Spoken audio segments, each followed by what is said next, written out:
They say miracles are proof of divine mercy. But what if they're warnings?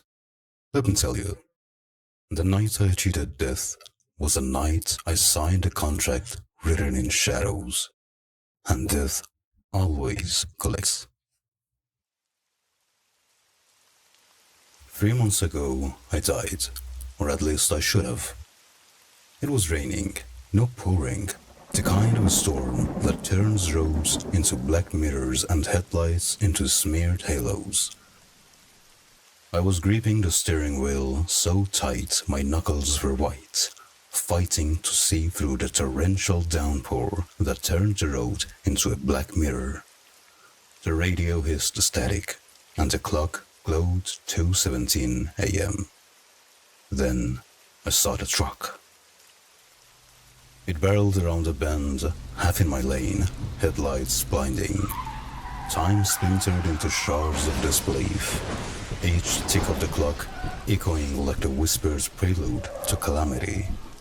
The world tilted, metal screamed, glass exploded into 1,000 shards, slicing the air like glittering wasps.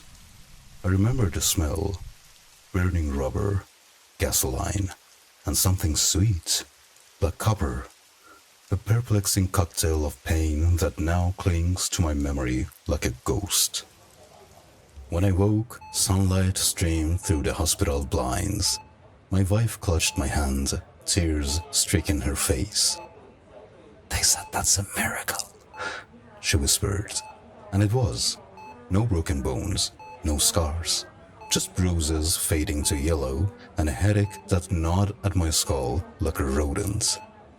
The doctors shrugged, the nurses called me lucky, but the paramedic who pulled me from the wreckage, he glanced away, muttering, "Shouldn't be possible." The first week, I almost believed them. Almost. But then the silence began. Birds froze mid-song when I walked by. Squirrels stiffened on tree branches, tail twitching like live wires. Even the neighbor's yappy chihuahua, the one that howled at passing clouds, hit on the porch step when I passed. And then there was the park. It was a Tuesday. The sky was overcast, the air thick with the smell of impending rain. I'd taken a long route home, my shoes crunching gravel, when I saw her. An old woman. She sat on a bench, her spine curved like a question mark, hands folded in her lap. Her skin shimmered like a faded tombstones, tight over bony fingers. But her eyes, God, her eyes, hollow, endless, like staring into the mouth of a well that never hits bottom. As I passed, her head snapped toward me. "Not yet," she rasped. Her voice clawed at the air, stripping away the fragile illusion of safety. I stumbled back, gravel skittering under my shoes. "Who are you? What do you want?" She didn't move, didn't blink. Her lips peeled into a nightmarish smile, revealing gums blackened with rot, and needle-sharp teeth that glinted under the dim light as if they hungered for something more than just my fear. "You will know," she whispered, "when the death comes too." Then she was gone, not vanished, erased. The bench groaned under sudden emptiness. A single black feather spiraled to the ground. I ran, past the skeletal trees, past the murky pond where shadows seemed to coil like serpents beneath the surface. By the time I reached my streets, my lungs burned and the sky had darkened to bruised purple. But the park followed me home. That night, the silence broke. I lay in bed, sweat cooling on my skin when I heard it. A wet puddle clicking like a tongue detaching from the roof of a mouth. "Dave." I bolted upright. "Who's there?" The bedroom door creaked open.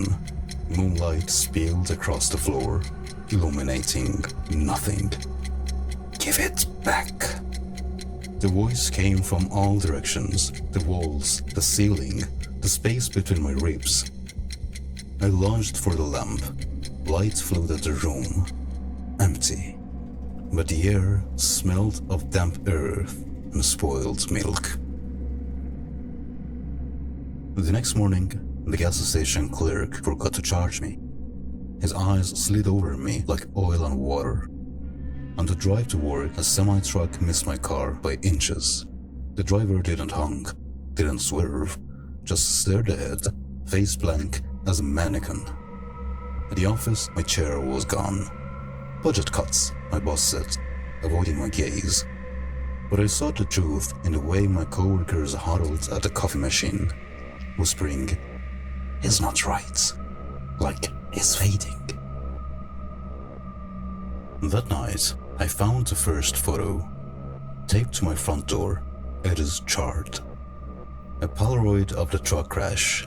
My car was a mangled husk. Paramedics zipped the body bag shut. My body bag. Scrawled in ash across the image, "You were supposed to stay." She came at 3:03 a.m. I felt her before I saw her. A glacial draft snaking under the bedroom door. "Time's up." The old woman stood at the foot of the bed, her nightgown dripping black sludge. Her fingers curled like talons, nails glinting like obsidian shards. I tried to scream. No sound came out. She lunged. Her hand plunged into my chest. The cold was worse than pain. It was unmaking. Memories peeled away. My wife's laugh, my dog's bark, the smell of rain on the pavement. "You cheated," she hissed. "You took what wasn't yours." I begged. I pleaded. She pressed a skeletal finger to my chest, and the cold, it wasn't ice. It was absence, the void where a soul should be. When I woke, the world was grey. Food tastes like dust. My wife walks through me like I'm smoke, and mirrors, they're empty. But sometimes, in the flicker of a moment, I catch a glimpse of my past life, a haunting reminder of what I lost, weighed down by the debts I still owe. You think cheating death means you've won? No. Death allowed me just enough time to witness the tragic unraveling of my life, each moment fading like smoke, to feel my own heartbeat turn foreign in my chest. So here's my advice. Next time you survive the impossible, don't celebrate, just run.